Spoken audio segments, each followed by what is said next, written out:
Busy day here in Fayetteville. We'll talk Razorback basketball with Anthony Kristensen on his way back from the Bahamas. Ethan Westerman in Studio 2. This is the first day of the Razorback football preseason practice. We'll get his thoughts on what to watch this week on the practice field. I want to tell you that our podcast is brought to you by Eggland's Best. In Arkansas, greatness starts early.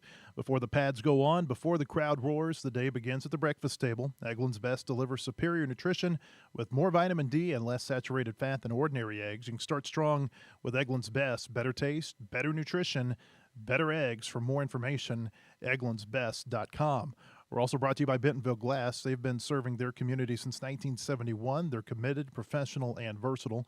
If you're looking for a quality leader in Northwest Arkansas or looking for skilled craftsmanship, look no further than Bentonville Glass for all your glass market needs with the highest quality products. You can come by and see them now at 507 South Main in Bentonville or online at bentonvilleglass.com. Appreciate you watching wherever you are. We put our video on our YouTube channel, Twitter, Facebook.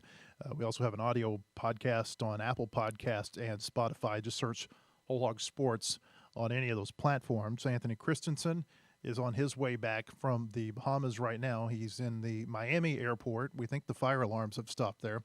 Anthony, when you look back on what Arkansas did, and we'll get this little, we will preface this with, you got to remember the competition. You got to remember it's the summer, all of these things. But what was the big takeaway as you watched Arkansas over the last several days?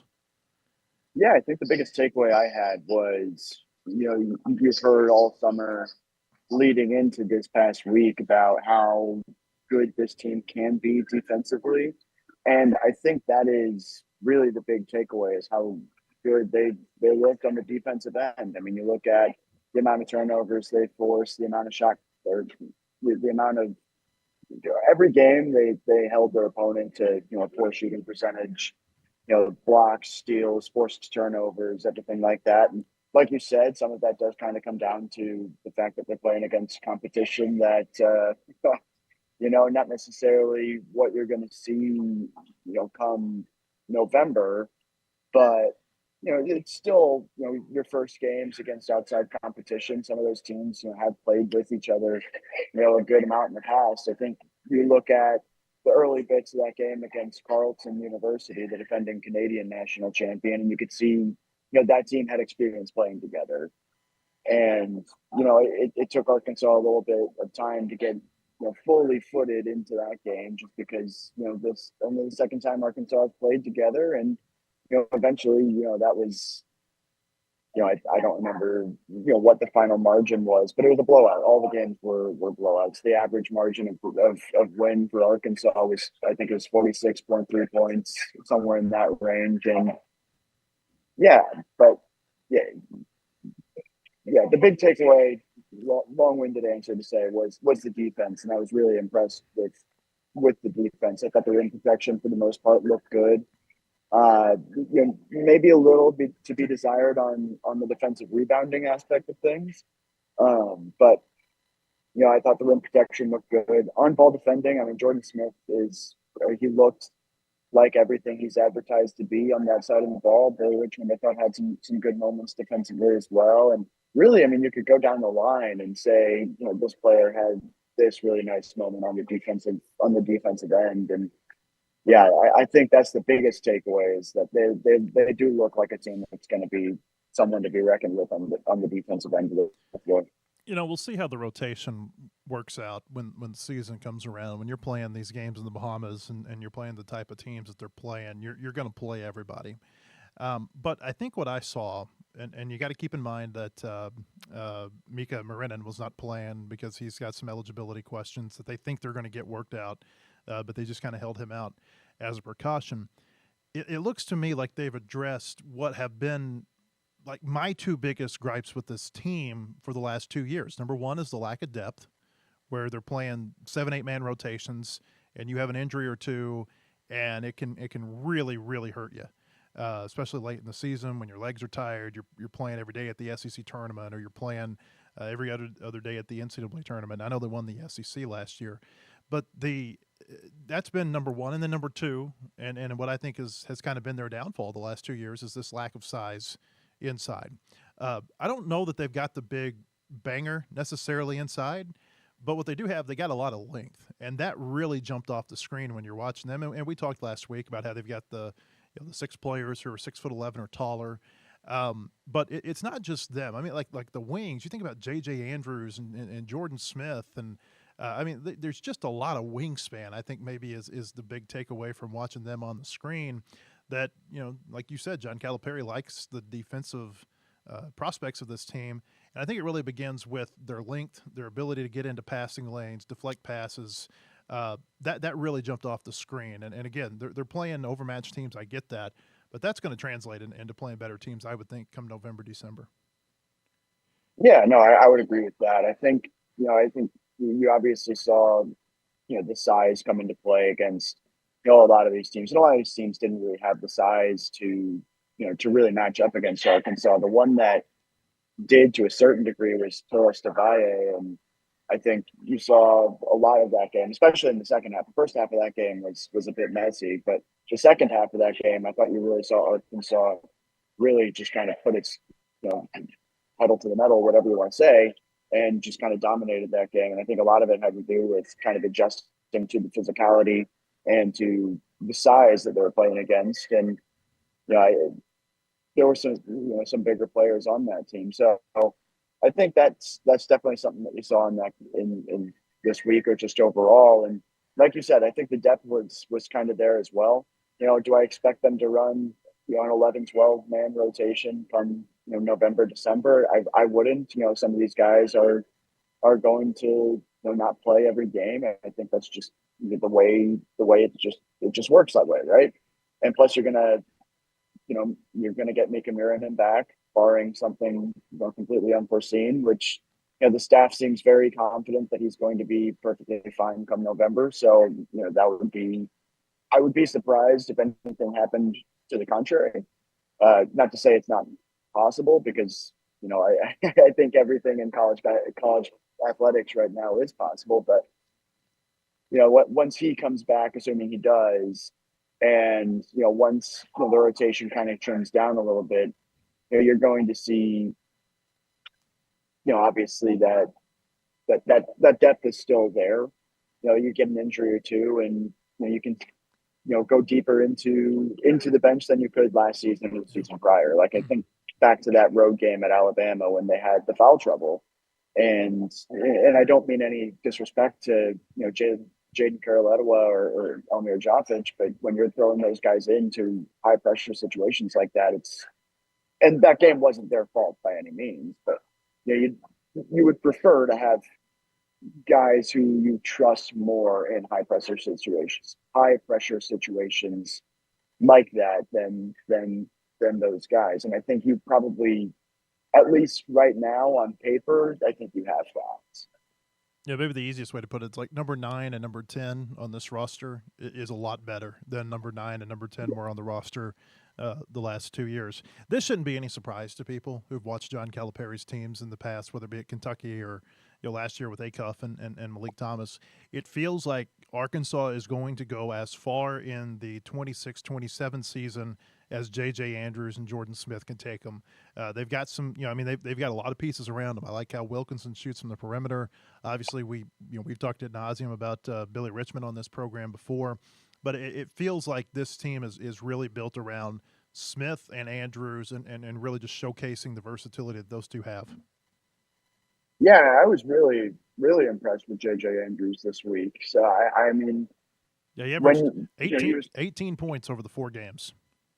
Yeah, and when he was coming out of high school, I think the biggest thing that people were saying he needs to improve on is his shooting, and it was a very immediately clear that his shot has improved quite a bit since he got to college, and that's a credit to him. That's a credit to the staff for working with him on that, because it's not just that the shot is falling against subpar competition. It's his shooting form also looks, I think, a lot better.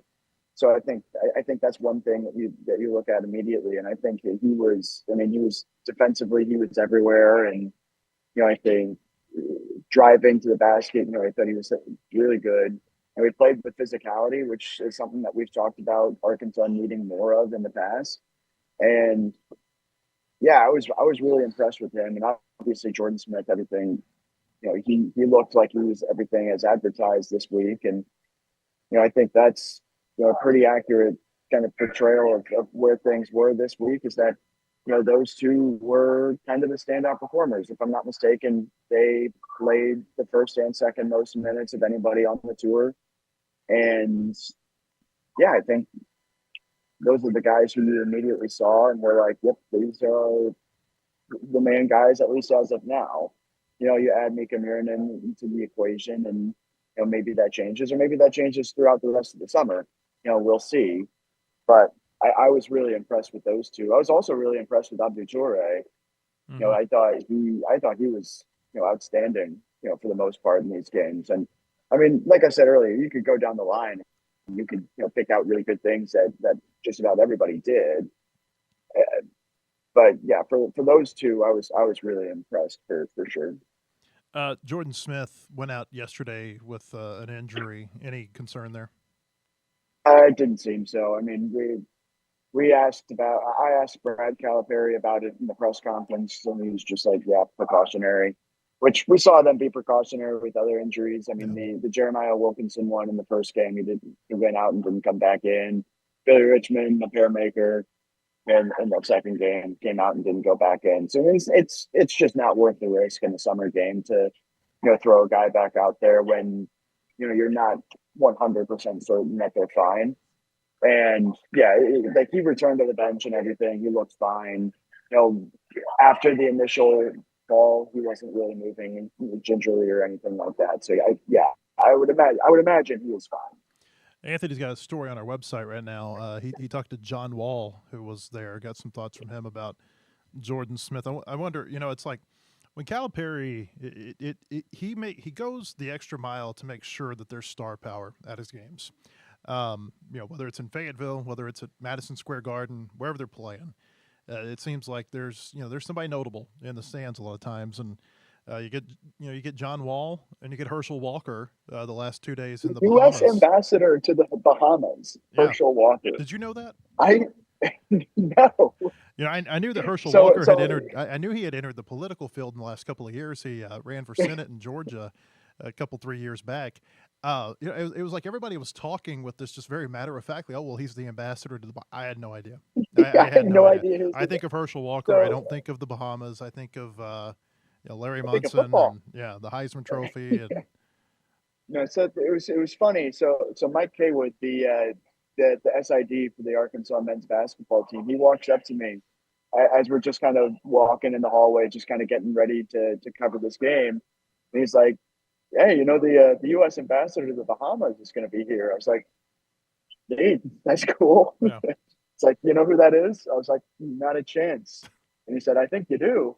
I was like, Mike, I have no idea who the U.S. ambassador to the Bahamas is. And he's like, "It's Herschel Walker." I'm like, "That Herschel Walker?" Yeah. So it was a surprise. Got to talk to him a little bit, and talked to him a little bit about diplomacy through sports, which I thought was a kind of a neat little conversation, without getting too far into political stuff. But I thought, yeah, it was neat to talk to him and stuff. But anyway, John Wall. What I know you talked more to assistant coaches while you were down there than you talked to John Calipari, but you did get a chance to talk to him at the end of this yesterday. What was his big takeaway? Yeah, his big takeaway was that they got what they wanted out of this trip.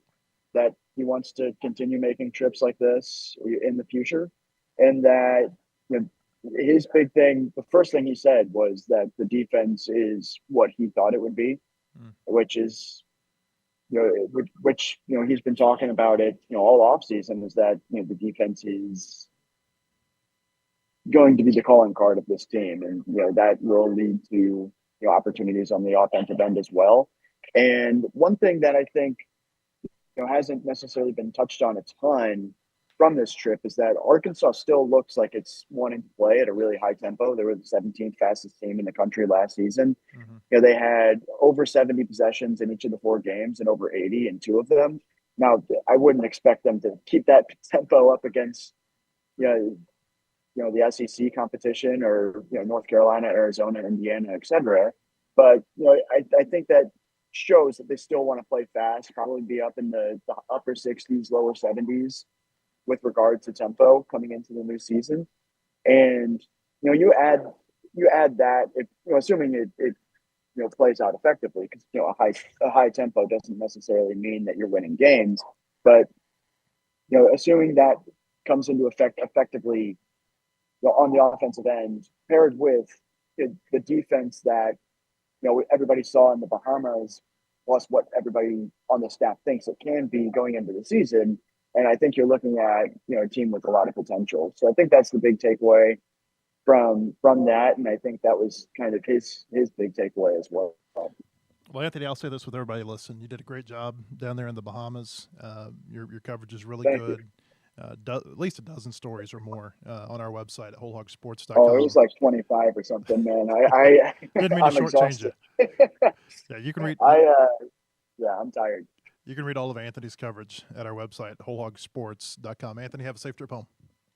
I'll do my best. But first, I want to say obviously thank you to all the subscribers, because we can't do trips like this without that subscribers, sponsors. So thank you to everybody who subscribes and sponsors, because I mean, this was an incredible opportunity for me, obviously, but I think it was worth us being there, just because I think we got a lot of really good content out of it as well. So thanks everybody. Yeah, certainly. Have a safe trip, Anthony. Absolutely. Thank you. I just want to follow up on what Anthony said. It is because of the subscribers that we're able to send him all over the place to cover basketball. I don't know that people have noticed, but we have really put a lot of emphasis into basketball coverage the last few years. We send him everywhere. I mean, Anthony has been all over the place. And I know you've been there some too, Ethan, covering basketball with him. It's amazing. It's Musselman took basketball. Like he woke up the giant, so to speak, and then Calipari's come in here. And, I mean, it feels like the old days in terms of just the demand and, like, that appetite from people for basketball content. It just seems like they can't get enough. Yeah, I mean, it's Arkansas basketball, like, it's crazy that we're starting fall camp football today. And, in a lot of SEC schools, that's just the big talk. But It's like people haven't gotten over the basketball craze this week. I had that same thought. I opened up the newspaper app this morning, and, we've got football coverage in there, but it's on page 2. Yeah. Like, above the fold, top story basketball in the Bahamas. And this, I don't think this is not like an intentional slight toward football. It's just we're saying people have the basketball craze. Yeah, I mean, basketball. It's one of those with basketball wins. Football hasn't won a whole lot. I mean, I don't like to get into that whole football school, basketball school debate, because I think it's goofy. But it's people gravitate toward a winner, and there's a lot of interest, I think, right now in what this basketball team's going to do. Football could potentially divert some eyes away from it, depending on if they have a better year than what people are projecting them to have. They start practice this afternoon over at the practice field south of Razorback Stadium. Let's start here. Ryan Silverfield spoke on Monday, and I tell you, the thing that really stood out to me from his press conference is I expected him to say there's a quarterback battle. That doesn't surprise me, because I think they're wanting to push KJ Jackson. They're wanting to push AJ Hill. Whether or not this is coach speak, we will see. The fact that he said it is a neck-and-neck quarterback competition really made my ears perk up, because coming out of the spring, the feeling that I had, and I wasn't there, to watch the practices because I was covering baseball, but based on, just kind of reading the reports, listening to the people who were there, the feeling that I got was that KJ Jackson was quite a bit ahead of AJ Hill. So again, maybe this is coach speak. Maybe this is trying to push them both to, just be really competitive in camp. Or maybe AJ Hill has taken some big strides over the summer. I guess we'll see when they get out on the practice field this week. But did that stand out to you? Because it certainly felt like Jackson was the front runner, kind of the clear front runner coming out of the spring. Yeah, and I think that in the press conference, like, we knew he's not going to change his tune from 2 weeks ago at SEC Media Days that it's going to be a quarterback battle, throughout fall camp. But, all the questions kind of got out of the way about the quarterback battle. And then it was kind of toward the end when he mentioned the neck and neck. It was kind of like a delayed update on how close he at least is saying it is. Like you said, maybe it's just, a facade to get him to go harder. Maybe they actually do have somebody who they feel like is very much in the driver's seat and they just want to keep pushing him. But he doesn't strike me as a guy who just says a lot of, he shoots you pretty straight, I think, on most things. I think that if he's saying it's a neck and neck battle, it's actually pretty close. We'll see what fall camp determines. I think the biggest things I'm watching for with that in fall camp is just who looks like they can like just run the offense better, like who's not making the silly mistakes, who's just looking sharper. And I think that, maybe it'll become clearer as we go a little bit deeper into fall camp if this really is neck and neck, or maybe we'll start seeing one of the two go with the ones a lot more. But certainly, at least going into fall camp, they've got us thinking it's a close one. And the indication we got, I don't think I think there's quite a bit of gap between 2 and 3, but the indication that we got was that Hank Hendricks is maybe their number 3 quarterback right now. Yeah, that was kind of, brought up early. He just mentioned Hank Hendricks when asked about, what would tip the scale between the other two. And he's like, Hank Hendricks is doing great.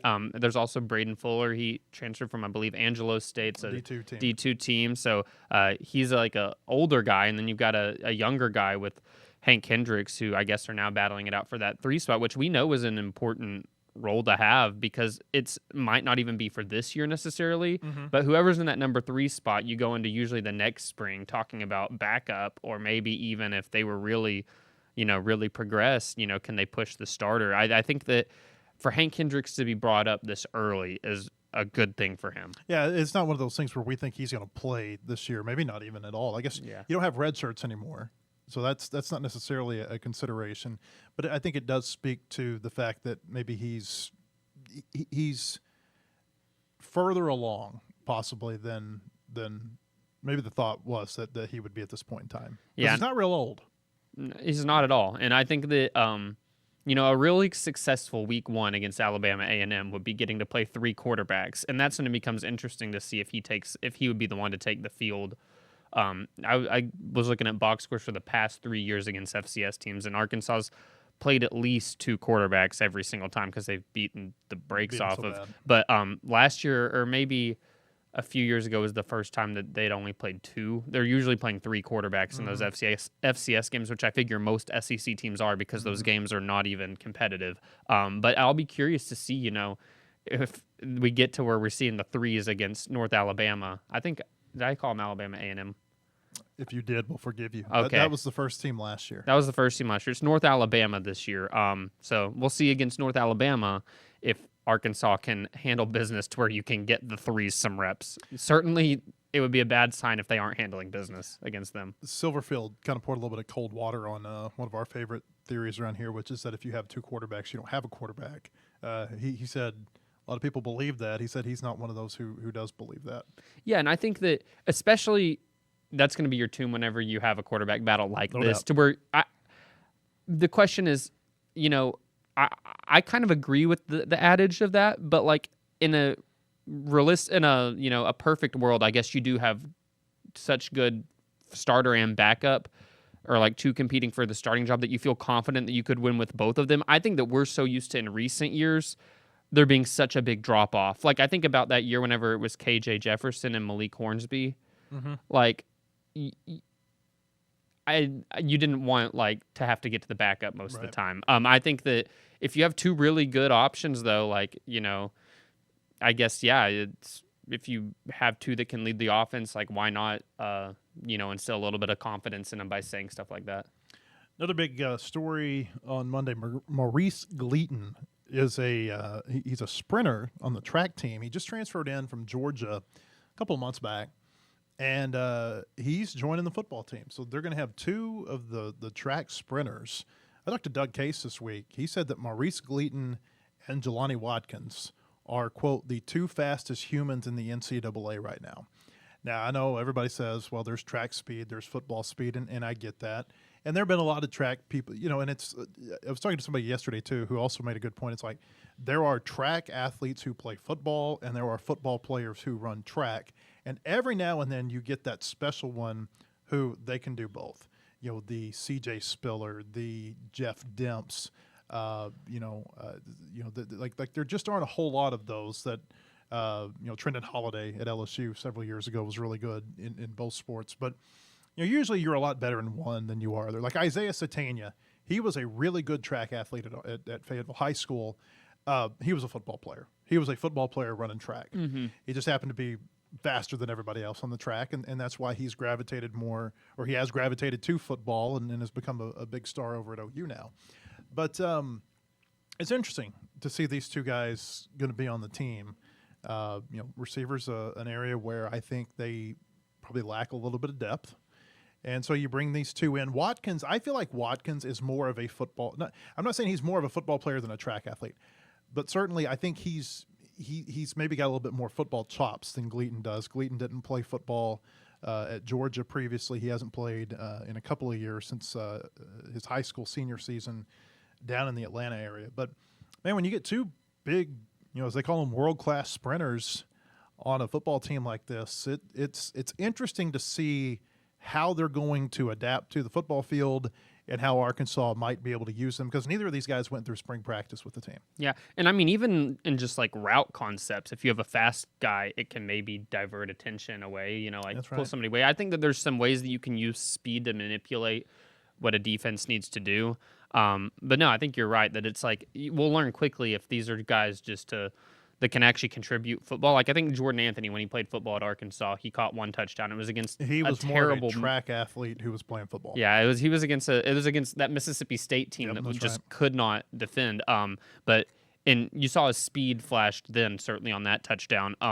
But that's really the extent I think that we saw him in football. And it's actually funny. I bumped into at SEC Media Days, just hanging out in the meal room. Anthony Evans, he's the receiver for Mississippi State who had a huge game against Arkansas last year. Mm-hmm. He was committed to Arkansas. Mm-hmm. And I think he was the same class as Isaiah Satania, and both were like regarded as like big track guys. But I just looked, we just talked a little bit, and I said, "Oh yeah, you were committed to Arkansas at one point." He said, "Yeah, me and Satania on the same team would have been crazy." Just talking about their track speed. But I think those are two guys that certainly. I don't think Evans runs track at Mississippi State, but two guys that have like taken off in their football careers that have that track speed. But I think that you get guys that maybe are the upper echelon track, like Jelani Watkins has proven, like Jordan Anthony proved, where maybe, you need to chase the track a little bit harder because that's where you can get, more professional opportunities. But every once in a while, like you said, there will be one that can do both. It's just, is Arkansas going to catch lightning in a bottle with one of these that they're taking a chance on? Because it's not like Gleaton wasn't he was a 3-star football recruit. It's not like he's just somebody who is deciding maybe I want to try football. He was getting recruited for both sports as well. I think he had at least two. I think Georgia Tech, and South Florida. Those were like the most main notable three offers. Yeah, those were the biggest three. 24/7, his high school year, they rated him a 3-star wide receiver recruit, number 138 receiver in the country. This was in the class of 2025. His senior year, he played at Langston Hughes right outside of Atlanta, and he caught 21 passes for 747 yards. That's an average of about 35.5 yards per catch. Yeah, so, maybe they get one of these track guys to be a big play machine that can get them, that really explosive play. But it also, like, sometimes, like I said, I think that you can have just speed on the field and it opens up things for other, things with your route concepts. Gleaton, by the way, is the American record holder in the 100 meters for a high school athlete. He ran 9.92 as a senior at the USA Track and Field Outdoor Championship. So, I mean, he didn't have a great year at Georgia last year. Doug Case told me that he was dealing with a lot of hamstring stuff. He said they brought him in, they looked at his hamstrings, did some MRIs, made sure everything was fine there. He said basically what happens is when you are a big-time sprinter, he said that year that you go from your high school senior year to your freshman college year can be really tough because, you're competing against such a higher-level athlete. And you have to learn how to take care of your body and get yourself ready to race from event to event. And he said it's a learning process for those guys. But Gleaton, I mean, big time. I think big time track potential on this guy. And of course, Jelani Watkins was really good on their national championship teams last year. I think he won 3 conference titles. He medaled in 3 events at the NCAA meets. Should have medaled in another. We had Doug Case in here several weeks back talking about what happened with him during the prelims of the 200 at the NCAA outdoor meet when it didn't go his way. But a lot of track potential with these two. We'll see how it works with the football team. Maybe Arkansas's had some guys who, and again, it might be a track guy going to football. It's usually more of a football guy coming to run track, but they've had some instances where they've had guys who have been really good football players who have also been really good track athletes. I think about Kobe Hamilton. Was a really strong, sprinter for them, and Batman Carroll. I think Michael Grant had I think he went both ways. So they've had some success with this. We'll see if they have success with these two. Yeah, and receivers a room that they're looking for people to emerge. There's some I think top options that we're kind of looking at right now, but I think that there's plenty of like competition going on there for guys who can get some snaps. So maybe one of these guys can actually get in the mix. Let's see here. Coaches poll came out yesterday. The USA Today preseason coaches poll, that is. Arkansas's got 7 opponents who are in the top 25. And of course, this is preseason top 25. There's no guarantee these teams are going to be ranked when the Razorbacks play them, but they are Georgia at number 3. They've got Texas at number 4, Texas A&M at number 8, LSU is 13, Tennessee is 18, Utah, they'll probably be ranked when Arkansas plays them. They're number 21 in the preseason poll, and then Missouri is number 25. I think there's like some sort of running joke out there that Missouri is always number 25, 24, 25 in the preseason poll. Yeah. It just seems like that's kind of the spot that's reserved for them. Yeah, it's like you look at I think they're consistently viewed in the preseason as like a 7 or maybe 8 win team. You're like, they're in the SEC 7 or 8 win team. Throw them toward the end of the top 25, and I mean, more often than not, under Drinkwitz, they have been, especially in the last 3 or 4 years, they have played like a top 25 team, if not much better. Yeah, and it's just funny that they do always seem to start there. That's like the starting point. Well, it wasn't always under Drinkwitz, but in recent years, yes. Yeah, no, they've done a good job, here in the last few years of really elevating that program to, higher than it was his first 2 or 3 years there. The big story this week in college sports is this federal court decision in Colorado last Friday that, as of now, it's going to give any of the class of 2022 players who had or high school seniors, class of 22 seniors, who have a year or who had not completed their 5th year. I guess maybe it's the best way to say it. None of them would have completed their 5th year. Any of them who had ran out of eligibility. Maybe that's the best way to put it. It'll give them another year of eligibility with this injunction that was granted by a federal court judge in Colorado. The NCAA, the expectation, if they have not already, they're going to appeal this. And but it certainly looks like right now, if you were a high school senior in the class of 2022 and your college eligibility ran out in the spring or last fall, regardless, or just, whenever your season was, you're going to have an opportunity to play again this year. Now, there's a lot of, I feel like, red tape that has to, that you have to cut to be able to make this work. Number one, does your team want you back? Were you in the transfer portal? Well, if you weren't in the transfer portal, you probably can't go somewhere else. If you were in the transfer portal, maybe they can take you. And everybody's real hesitant right now just to see, what is the final ruling going to be from that appellate court. But, Brian Silverfield, for football purposes, he said, we're just going to kind of evaluate some things and see what happens. I think there'd only be like 4 players who fit this criteria. And really the only one, I feel like, Ethan, who if you look at him and you say that might make a little bit of sense is Caleb Wooden, defensive back. And the reason I say it might make a little bit of sense, number one, I don't know if he wants to continue to play football. I don't know, if I don't know where he is in his life. But he did play at Auburn on a defense coordinated by Ron Roberts. And it would feel like, because he played here last year, he had some success. I mean, like everybody in the secondary, he had a lot of moments that I'm sure he'd like to have back. But he did play here last year, and he does have that experience in a Ron Roberts defense for a couple, 3 years. That seems like the one player that might make sense here. If he wants to play, if they can get him out, or if they, if everything works out and they can get him on the team. Yeah, it's such a tricky thing to even figure out who this could possibly, like, people who could benefit from this ruling and get another year. Because, first of all, football's one of those sports where guys redshirt very often, like early in their career, to where it's hard to get a guy who's only played 4 seasons that was a senior, because it means that they actually contribute. It does mean they're probably an impact person to bring back for a 5th year, because they were good enough to not need to redshirt one of their first. I say good enough, or maybe just the team they were on, they needed them to not redshirt early in their career. Christina wrote this yesterday. She said there were only 4 players who would fit within the parameters that have been outlined in this federal court ruling. They were Rohan Jones, Danny Saili, Caleb Wooden, and Larry Worth.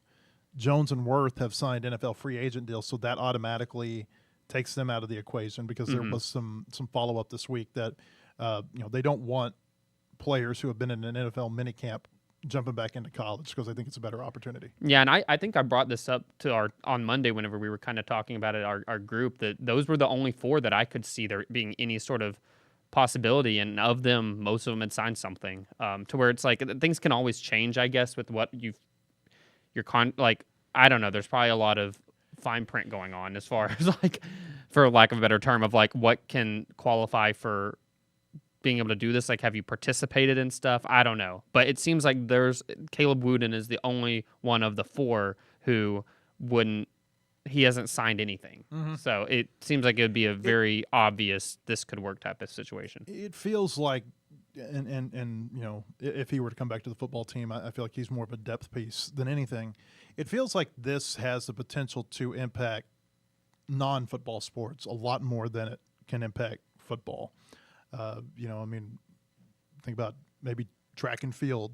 Did they have some guys who were scorers on their team last year who have still been working out here in town, who, maybe they get another opportunity to run for the track team again? You mentioned Talia Jones, a women's basketball standout. She would fit within these parameters. Maybe does she want to come back and play basketball? We don't know. You think about baseball. I don't know that the Razorback baseball team have anybody who would qualify. I think there's some gray area about players who were in independent leagues. I did see something where, like, an entire independent league team quit the other day, or they forfeited their game so that they could, like, potentially be able to get back. Those players could potentially be able to get back into the college system for a 5th year. So it's going to be interesting to see. I feel like it could have a much bigger impact, though, on sports. But it just feels like it's so close to, obviously, the football preseason. And these players wouldn't have gone through spring camps, and it just doesn't feel like it could be real impactful to football. Yeah. And it's just, I think, especially for a program like Arkansas, like, just the nature of how more often than not people redshirt their true freshman year in football. Like, it's maybe how many a year don't take the red shirt. Like, I know Braylon Russell's one in his group that played as a freshman, didn't need a red shirt, but, like, I feel like it's very rare right now for somebody to just go straight into their sophomore season without any additional red shirt tags on them. And to where football's, obviously that's what we're going to talk about right now, because the season starts so soon.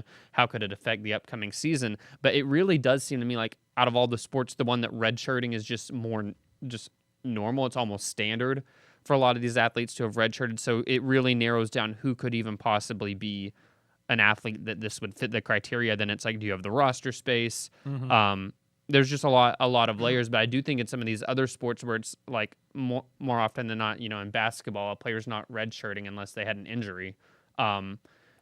They're just taking their season into where I think, like, a player like you mentioned Talia Jones on women's basketball, like, she's only played 4 years and she was the 9th leading scorer in the SEC last year, averaged 17. They have one open roster spot right now, and they kind of don't have anybody on their roster right now who's just it's the question's kind of who will fill the scoring load. Like, somebody like that could completely change your team's outlook if it fits. Football, it's kind of probably going to be hard to find that one true major difference maker, because, number one, there's more people on the field at the same time, to where, like, in general football, it's such a you don't have your Darius A cuff usually in football that can put you on their back. No. So it's I think in some of these other sports that there's a smaller amount of players on the field at the same time, or, in a track where you can get, like, a huge scorer for you. It just looks different. I'll be curious to see. I honestly hate it for these athletes right now that are just kind of stuck in this purgatory of, like, do we plan our life right now and go on to my adult stuff? Like, do I need to be stopping the job interviews right now? Like, I just don't know what that looks like for them because they're just kind of sitting in no man's land waiting on what do I do in a month. There's a bunch of people who were in a cubicle who want to pack up that cubicle and get back into the, into the gym or wherever and get another season of college if they can get it. I honestly feel bad for the athletes who were like super on top of it and had a job lined up for right after they got done with school because they knew that they weren't going to go pro. And now it's like it's almost like maybe you would have rather to not have things materialize yet so where you can weigh your options a little bit. I just think it's a really, especially with school starts at 12 days from now at the U of A. We're like very, very close to these people need to know what they're doing to be eligible. To where you hope that this decision making with the appellate court goes pretty swiftly because, in all honesty, unless this isn't figured, if this is figured out any later than like a week or so, you're going to be telling athletes to pack up their stuff and get their. It's going to be like a coaching hire whenever they are there for a few days just living in the Airbnb or whatever while they figure out how to actually get moved because school is right around the corner. The lawyers might laugh at me when I say this. I feel like injunctions typically are granted to give the court more time to, study the facts of the case. So I kind of get the feeling that it would be unlikely that an appellate court would overturn an injunction, but we'll see. It does feel like the momentum there is there for the class of 22 seniors to get another year. And you know what? Frankly, I get it. I do too. They came in behind these two classes of 20 and 21 who both got COVID years, and then everybody 23 and after, they get a fifth year moving forward. I did see some talk the other day about whether or not this was kind of an intentional pawn by the NCAA to be leveraged in the the legislative discussions to get this Protect College Sports Act passed. That would be a level of foresight from the NCAA that we have never seen before. If they thought, hey, you know what, we know this is going to get challenged and this is going to go through the legal system and this is going to help us, kind of as an 11th hour type deal.